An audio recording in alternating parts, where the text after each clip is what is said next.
So let's begin with a little question. What exactly did you promise to do when you enter the waters of baptism? What does that covenant entail?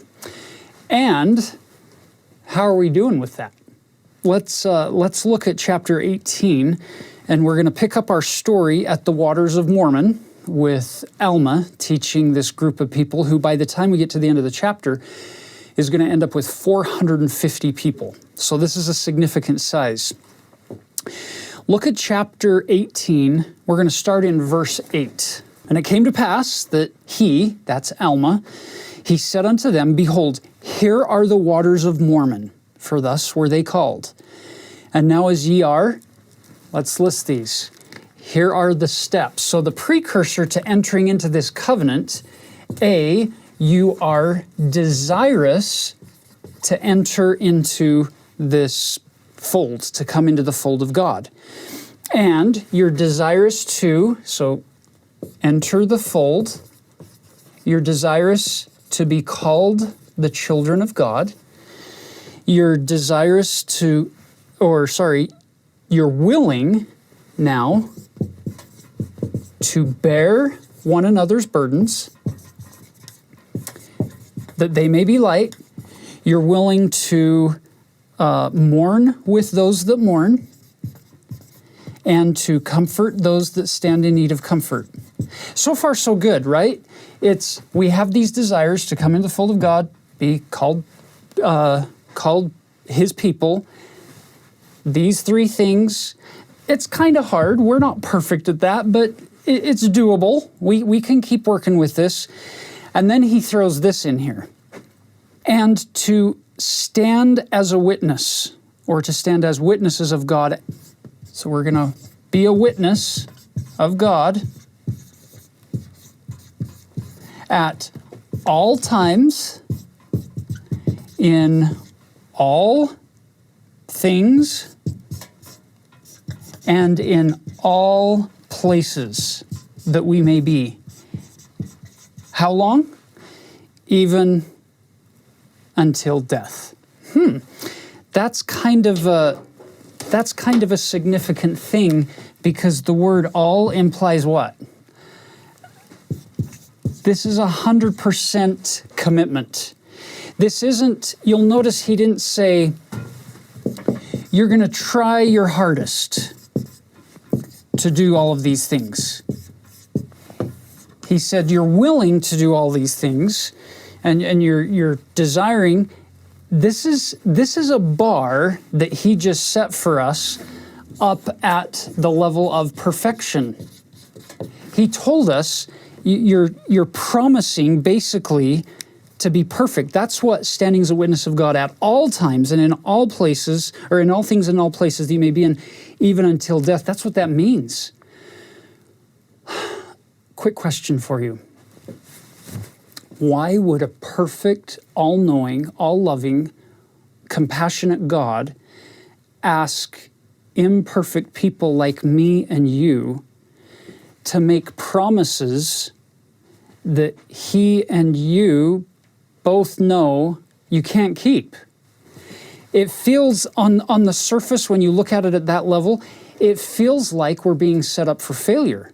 It's like, promise that you're going to do all of this. And you're like, okay, at age 8, for many of us, yeah, I'll do that. And now we get older and we say, that's not going very well for me. There are times where I have seasons where I'm doing some of these things really well. Not perfectly, but I'm doing really well. Other times where my desire is really high, and others where it's waning, it's low, and I struggle and I wrestle. And so why didn't God have the covenant wording be, just try your hardest. Do your best to do these things. Why did he take that off the table and say, nope, your covenant responsibility here is that's the target?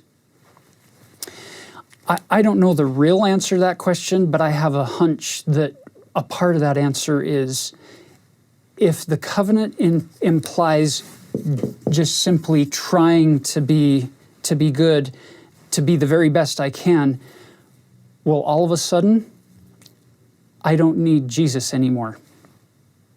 I don't need Christ for me to just try to do my very best. My very best may not be very good, but I can do my very best. Brothers and sisters, the whole point of this covenant is to establish a connection with Christ. That's the whole point. This is the expectation. It is 100%. It is perfection. That's the point. This won't be a shocker. You, and let me point at myself too, you cannot keep that covenant. You can't do it. Hate to break it to you. Here's the key. You can keep that covenant. That's you with a capital Y, if you haven't noticed. That's you. You and the Savior combined can keep this covenant. Take Jesus out of the mix, and I'm hopeless. I can do this sometimes in some things, in some places that I'm in, down to death. I can sometimes do this. Without Jesus, I'm never going to be able to do this. With Jesus, in a covenant relationship with Christ, I'm combining His perfection with my imperfection. All of a sudden, we can keep this covenant because I'm no longer alone. That's the whole point of a baptismal covenant, is to bring people into the fold of God, into the arms of mercy that the Savior is inviting them into, to say, it's okay. I know you're not perfect, but I am. My love for you is perfect. And if you keep doing everything you can in your part of the covenant, Jesus makes up the difference. So, to reiterate one thing here, if this is a list of perfection, I wonder if we could look at the list as descriptors or characteristics or attributes of Jesus Christ. Maybe He's the only one who perfectly bore burdens. Maybe He's the only one who perfectly knows what it looks like and feels like and is to mourn with those that mourn and comfort those that stand in need of comfort. He is clearly the only person who ever did that. So the covenant is underwritten by God. It's God from heaven who holds worlds without number in His hand, looking down at this planet saying, I care about each one of those individual people, as imperfect, as flawed, as weak as you and I may be. It's not like we've got a whole bunch to offer the Lord. It doesn't, even if we offered everything, Benjamin says we're still going to be unprofitable servants. But it's God who comes and offers the terms of this agreement. We're not going to Him saying, hey, if I promise you that I'm going to do all these things, then you have to give me your Spirit. It's not us who's making up this covenant. The covenant comes from a loving God who is also our parent, who's saying, I'm giving you my Son as the model, and as you combine with Christ, then you can grow to become more like Him over time until you attain unto that level of perfection through Him, not because of you.